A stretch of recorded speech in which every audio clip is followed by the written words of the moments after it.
আমি মেধাবী স্টুডেন্ট, আমি জেএসসিতে গোল্ডেন প্লাস পাইছি, এসএসসিতে গোল্ডেন প্লাস পাইছি, মানে আমি জেএসসিতে গোল্ডেন প্লাস পাইছি, এসএসসিতে গোল্ডেন প্লাস ইভেন বৃত্তি পাইছি। এবং আমার যে রেজাল্ট দেওয়া হয়েছে এবার আমার সাথে সম্পূর্ণ বৈষম্য হয়েছে। কেমন? যেমন ওরা বলছে সাবজেক্ট ম্যাপিং করছে, কিন্তু সাবজেক্ট ম্যাপিংয়ে ভুল করছে। আমি হায়ার ম্যাথে পাইছি 196, আমারে দিছে 156, এখানে সম্পূর্ণ বৈষম্য। এবং আমার পেপার যারা ছায়া লেখছে তারা সবাই প্লাস পাইছে। আমি মেধাবী স্টুডেন্ট হইয়া আমি 2বার বৃত্তি পাইছি, 2বার বৃত্তি পাওয়া স্টুডেন্ট কিভাবে কম পায়? আমি এখন মেডিকেলে কোচিং করি, ফানগেট।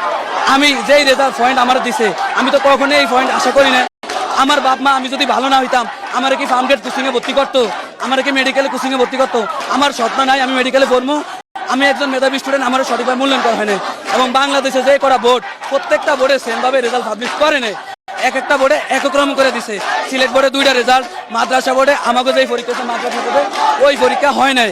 এখন আমরা তো অ্যাডমিশন সবাই একই প্রশ্নে দিব, একই সময় অ্যাডমিশন হবে, একই প্রশ্নে হবে। তো যাদের পয়েন্ট বেশি তারা তো বুয়েটে চান্স পাবে, মেডিকেলে চান্স পাবে, ভার্সিটিতে চান্স পাবে। কিন্তু আমি মেধাবী স্টুডেন্ট হইয়া আমি তো তাদের মতো চান্স পাবো না। কেন? আমার সাথে যে বৈষম্য হয়েছে এই বৈষম্যের কারণে আমার এখন আত্মহত্যা ছাড়া তো কোনো উপায় নাই, কারণ বাবা মা আমাকে অনেক কষ্ট করে পড়াইছে। প্রিয় শিক্ষার্থী বন্ধুরা, আসসালামু আলাইকুম। স্বাগতম জানাচ্ছি বাংলাদেশ শিক্ষা বার্তার নতুন একটি ভিডিওতে।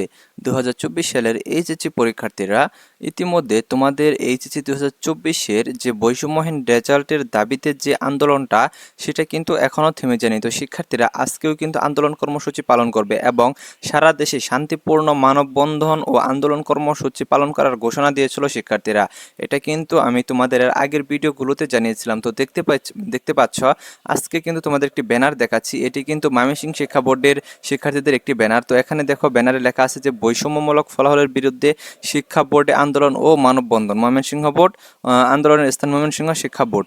আমাদের সকল ভাই বোনদের শর্ত মুক্তি এবং বৈষম্যমূলক ফলাফলের দাবিতে তীব্র নিন্দা ও প্রতিবাদ জানিয়ে সাধারণ শিক্ষার্থীদের শান্তিপূর্ণ মানববন্ধন। তো তোমাদের বলেছিলাম যে শিক্ষার্থীরা কিন্তু যারাদেরকে গ্রেফতার করা হয়েছে এবং কারাগারে পাঠিয়ে দেওয়া হয়েছে তাদের নিঃশর্ত মুক্তির দাবিতে এবং তোমাদের যে রেজাল্টটা হয়েছে বৈষম্যমূলক রেজাল্ট সেটার প্রতিবাদ এবং নিন্দা জানিয়ে কিন্তু আজকের এই আন্দোলনটা শুরু করবে। তো ইতিমধ্যে কিন্তু তারা ব্যানার বানিয়ে ফেলেছে এবং অনেক জায়গায় কিন্তু শিক্ষার্থীরা দেখা গেছে যে জমায়েত হওয়া শুরু করে দিয়েছে।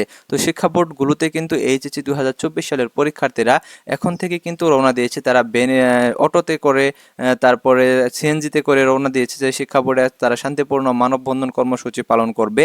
তো ইতিমধ্যে কিন্তু দেখা গেছে যে শুধু শিক্ষার্থীরা নয়, এটার পেছনে কিন্তু অভিভাবকরাও যোগদান করবে। এটা নিয়েও কিন্তু তথ্য পাওয়া গেছে এবং ফেসবুক গ্রুপগুলোতে কিন্তু এরকম অনেক পোস্ট কিন্তু পাওয়া যাচ্ছে। তো আজকের এই আন্দোলন সম্পর্কিত কিন্তু সকল তথ্য কিন্তু তোমরা আমাদের চ্যানেল থেকেই তোমরা পেয়ে যাবা, যে কোথায় কি হচ্ছে এবং আন্দোলনের সিদ্ধান্ত বা পর্যায়ে কোন পর্যায়ে যাচ্ছে সেটাও কিন্তু তোমরা জানতে পারবা। পাশাপাশি তোমরা যারা বোর্ড চ্যালেঞ্জ করেছ বা বোর্ড চ্যালেঞ্জ করনি, বিভিন্ন শিক্ষা বোর্ডের নতুন নতুন নোটিশ প্রকাশিত হয়েছে এবং তোমাদের যে আবেদন অভিযোগ পেশ করার একটি আবেদনের কথা বলা হয়েছে। সকল বিষয় নিয়ে কিন্তু এর আগের ভিডিওগুলোতে কিন্তু আলোচনা করেছি। পাশাপাশি নেক্সট ভিডিওতেও কিন্তু আলোচনা করব, মানে তোমাদের বোর্ড চ্যালেঞ্জের যে বিষয়টা সেটা এক ভিডিওতে ক্লিয়ার করে দিব। তোমাদের কোনো স্টুডেন্টের আর কোনো প্রশ্ন থাকবে না বোর্ড চ্যালেঞ্জ সম্পর্কে আশা করি। তো যাই হোক, তোমরা যারা ভিডিওটি দেখতেছো প্রথম থেকে শেষ পর্যন্ত দেখতে থাকো এবং তোমরা যারা আমাদের চ্যানেলটি সাবস্ক্রাইব করো না সাবস্ক্রাইব করে রাখো এবং পাশে থাকা বেল আইকনটি বাজিয়ে দাও যাতে নতুন আপডেট দেওয়ার সাথে সাথে সেটি তোমাদের নোটিফিকেশনে চলে যায়। আরেকটি গুরুত্বপূর্ণ বিষয় হচ্ছে যে তোমরা অনেকেই প্রশ্ন করো, দেখা যায় যে ইউটিউবে কমেন্ট বক্সে অনেকে প্রশ্ন করো, আসলে সব প্রশ্নের উত্তর দেওয়া সম্ভব হয় না। তবে হ্যাঁ, তোমরা যারা আমাকে ফেসবুকে যারা প্রশ্ন করতেছো বা SMS দিচ্ছ, কল দিচ্ছ, আমি কিন্তু তোমাদের সকলের উত্তর দেওয়ার চেষ্টা করছি, ইনশাল্লাহ উত্তর কিন্তু দিয়ে দিচ্ছি। তো আমার ফেসবুক আইডির লিঙ্ক এই ভিডিওর প্রথম কমেন্টে কিন্তু দেওয়া থাকবে।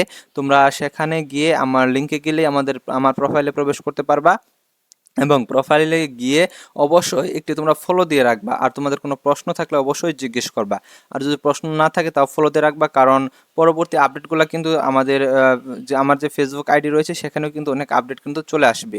তো যাই হোক, আমরা মূল বিষয়ে চলে আসি। তো ইতিমধ্যে কিন্তু দেখতে পাচ্ছ যে বৈষম্যমূলক ফলাফলের দাবিতে শিক্ষা বোর্ডে আন্দোলন মানববন্ধন কর্মসূচির যে ব্যানারগুলো বানিয়েছে শিক্ষার্থীরা সেটা কিন্তু তোমাদের দেখালাম। তো এটা ময়মনসিংহ শিক্ষা বোর্ডে বানিয়েছে। তো এছাড়া দেখতে পাচ্ছ যে দেখো অনেকে পোস্ট করেছে, দেখো ঢাকা বোর্ডে আজকে অভিভাবকরাও থাকবে আর সাথে থাকবে ভার্সিটির বড় ভাইয়েরা, আমাদের দমিয়ে রাখা যাবে না, এরকম কিন্তু অনেক ধরনের পোস্ট কিন্তু আমরা দেখতে পাচ্ছি শিক্ষার্থীদের। তো দেখছো সকল বোর্ডের শিক্ষার্থীদের 10টার মধ্যে নিজস্ব শিক্ষা বোর্ডে উপস্থিত থাকার জন্য অনুরোধ করা হচ্ছে। তো এরকম অনেক শিক্ষার্থীরা কিন্তু অনেক ধরনের পোস্ট কিন্তু দিয়ে যাচ্ছেন এবং সকল শিক্ষা বোর্ডে কিন্তু আজকে এই আন্দোলনটা কিন্তু তারা পালন করবেন এরকমটা কিন্তু ঘোষণা দিয়ে দিয়েছেন।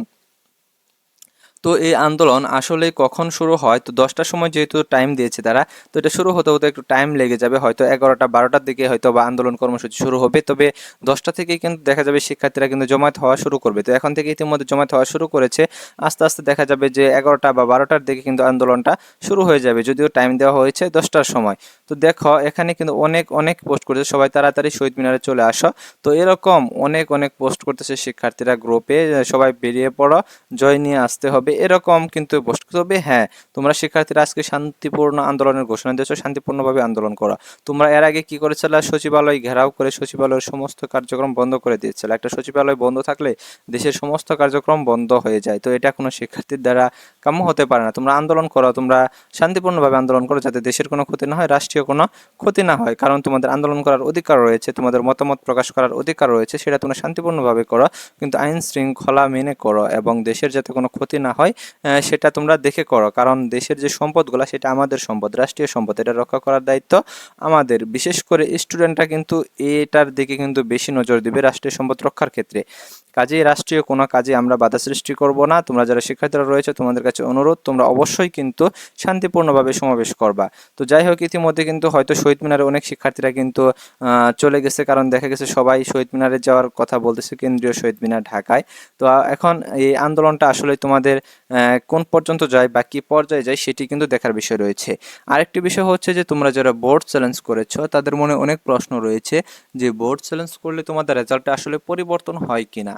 হ্যাঁ, বোর্ড চ্যালেঞ্জ করলে কিন্তু রেজাল্ট অনেকের পরিবর্তন হয়। সেটা যদি তোমরা যদি ভালোভাবে লিখে থাকো, যদি পরিবর্তন হওয়ার মতো লিখে থাকো, মানে তোমাদের রেজাল্টটা কম এসেছে অথচ তোমাদের কনফিডেন্স আছে তোমরা একটা ভালো রেজাল্ট করবা, কিন্তু তোমাদের রেজাল্ট ফেল চলে আসছে, সেখানে কিন্তু তোমাদের রেজাল্ট অবশ্যই পরিবর্তন হবে। কারণ তোমাদের ওই খাতাটা তো পুনরায় দেখা হচ্ছে, যখন সঠিকভাবে আবার দেখা হবে তখন দেখা যাবে যে তোমাদের খাতাটা মূল্যায়ন করলে তোমাদের নাম্বার অনেক বেশি পাচ্ছ। এভাবেই কিন্তু প্রত্যেক বছর যারা বোর্ড চ্যালেঞ্জ করে তাদের কিন্তু 100 জনের মধ্যে কিন্তু 20 জন শিক্ষার্থী কিন্তু বোর্ড চ্যালেঞ্জের মাধ্যমে পাশ করে যায়। তোমরা অনেকেই দিশেহারা হয়ে যাচ্ছ যে বোর্ড চ্যালেঞ্জের মাধ্যমে পাশ করবো কিনা। এবার হয়তো বোর্ড চ্যালেঞ্জের মাধ্যমে বেশি শিক্ষার্থী কিন্তু পাশ করবে। আরেকটা বিষয় হচ্ছে যে যাদের রেজাল্টে দেখা গেছে যে তোমাদের ঝুলিয়ে রাখা হয়েছে, এরকম দেখাচ্ছে যে উইথ হেল্ড, তারপরে XXX বা EXX এরকম যাদের আসছে তাদেরও কিন্তু আবেদন করার কথা বলেছে শিক্ষা বোর্ডগুলো। তাদের রেজাল্ট যে ফেল এটা কিন্তু সঠিক না, তাদের রেজাল্ট ফেল না, তাদের রেজাল্টটা আটকানো আছে। তো এটা তোমরা আবেদন করবা এবং তোমাদের আবেদনের প্রেক্ষিতে কিন্তু তোমাদের রেজাল্টে কিন্তু পুনরায় প্রকাশিত হবে। তো এটা নিয়ে কিন্তু শিক্ষা বোর্ডের ওয়েবসাইটগুলোতে নোটিশ প্রকাশ করা হয়েছে। তোমরা নোটিশগুলা কিন্তু অবশ্যই ওয়েবসাইটে প্রবেশ করে দেখে নিবা এবং তোমরা যদি না বুঝো তাহলে অবশ্যই আমাকে মেসেঞ্জারে মেসেজ করবা, তাহলে আমি তোমাদের বুঝিয়ে দেওয়ার চেষ্টা করবো ইনশাল্লাহ। তো আরও একটি বিষয় রয়েছে, তোমরা যারা বোর্ড চ্যালেঞ্জ করনি তাদের ক্ষেত্রে তোমরা চিন্তা করতেছো যে বোর্ড চ্যালেঞ্জ করিনি, এখন তো আমার বোর্ড চ্যালেঞ্জ করা প্রয়োজন ছিল, এখন আমার করণীয় কি। হ্যাঁ, তোমাদের বোর্ড চ্যালেঞ্জের ধাপ পার হয়ে গেলে যে তোমাদের রেজাল্ট পরিবর্তনের ধাপ শেষ তা না, কিন্তু এরপরও তোমাদের অনেকগুলো ধাপ রয়েছে। তোমরা এখন বোর্ড চ্যালেঞ্জ করতে পারোনি, তোমরা শিক্ষা বোর্ডে যাও, গিয়ে তোমরা অফলাইনে তোমরা অ্যাপ্লাই করে আসো যে আমার এই সাবজেক্টে আমার সমস্যা হয়েছে, আমি এই সাবজেক্টে মূল্যায়ন করতে চাচ্ছি, একটা অ্যাপ্লিকেশন দিয়ে আসো। কারণ তুমি বোর্ড চ্যালেঞ্জ করতে পারোনি, কিন্তু তোমাকে অফলাইনে তো সুযোগ দেওয়া হবে, অবশ্যই হবে। কারণ এটা নিয়ে শিক্ষা বোর্ডের কর্মকর্তা কিন্তু বলেছিল যে তোমরা যখন এই আন্দোলন যখন করছিল প্রত্যেকটা শিক্ষা বোর্ডে, তখন কিন্তু উনি বলেছিল, সম্ভবত চট্টগ্রাম শিক্ষা বোর্ডে, উনি বলেছিল যে তোমাদের বোর্ড চ্যালেঞ্জের মাধ্যমে রেজাল্ট পরিবর্তন হবে। তো বোর্ড চ্যালেঞ্জের মাধ্যমে কাঙ্ক্ষিত রেজাল্ট না পেলে তারপরে তোমরা সরাসরি গিয়ে বোর্ডে গিয়ে অ্যাপ্লাই করবা। তোমরা অ্যাপ্লাই করার পর কিন্তু তোমাদের পুনরায় কিন্তু আবার খাতা মূল্যায়ন করা হবে। তো এইভাবে তোমাদের বারবার কিন্তু সুযোগ দিবে শিক্ষা বোর্ড। কাজেই তোমরা যারা শিক্ষার্থীরা হতাশার মধ্যে রয়েছে, হতাশার মধ্যে থাকার কোনো কারণ নেই। যারা তোমরা বোর্ড চ্যালেঞ্জ করতে পারোনি, তো তোমাদের বোর্ড চ্যালেঞ্জ করার সুযোগ যেহেতু শিক্ষা বোর্ড দিচ্ছে, তাহলে সমস্যা কোথায়। আর তোমাদের বিভিন্ন শিক্ষা বোর্ডের নোটিশগুলো প্রকাশ করা হয়েছে, নোটিশগুলো সম্পর্কে কিন্তু তোমাদের বলেছি। সর্বশেষ যে নোটিশটি প্রকাশিত হয়েছে সেটি হচ্ছে তোমাদের প্রধান পরীক্ষককে উদ্দেশ্য করে। এখানে কিন্তু তোমাদের কোনো কাজ নেই, এটা নিয়ে তোমাদের মাথা ব্যথা করারও কোনো কাজ নেই, কারণ তোমরা যে সকল শিক্ষার্থীরা বোর্ড চ্যালেঞ্জ করেছ ওই সকল শিক্ষার্থীদের রোল নাম্বার, রেজিস্ট্রেশন নাম্বার কিন্তু শিক্ষা বোর্ডের ওয়েবসাইটে দেওয়া হয়েছে, ওই নোটিশের নিচেই তোমরা দেখতে পারবা। তো ওইগুলা কিন্তু দেখে দেখে প্রধান পরীক্ষককে খাতাগুলা বাছাই করে কিন্তু শিক্ষা বোর্ডে পাঠানোর কথা বলেছে। এটা এই নোটিশটা তোমাদের আসলে দেখার কোনো প্রয়োজন নেই। আর আরেকটা নোটিশ দেওয়া হয়েছিল তোমাদের অভিযোগের বিষয়ে, সেটা কিন্তু তোমাদের এর আগের ভিডিওতে বুঝিয়ে দিয়েছি, তোমরা যারা বুঝোনি তারা তোমরা দেখে নিতে পারো। তো তোমাদের আজকের এই আন্দোলনটা কোন পর্যায়ে যায় এবং তোমাদের আন্দোলন কর্মসূচিটা কত দূর পর্যন্ত পালিত হয় সেটাও কিন্তু এখন আমাদের দেখতে হবে। তো আজকের এই ভিডিও এ পর্যন্তই। তোমরা যারা ভিডিওটি দেখলা তোমাদেরকে অসংখ্য ধন্যবাদ। আমি ফেল করি নাই, আমি মেধাবী স্টুডেন্ট। আমি জেএসসি তে গোল্ডেন প্লাস পাইছি, এসএসসি তে গোল্ডেন প্লাস পাইছি, মানে আমি জেএসসি তে গোল্ডেন প্লাস পাইছি, এসএসসি তে গোল্ডেন প্লাস, ইভেন বৃত্তি পাইছি।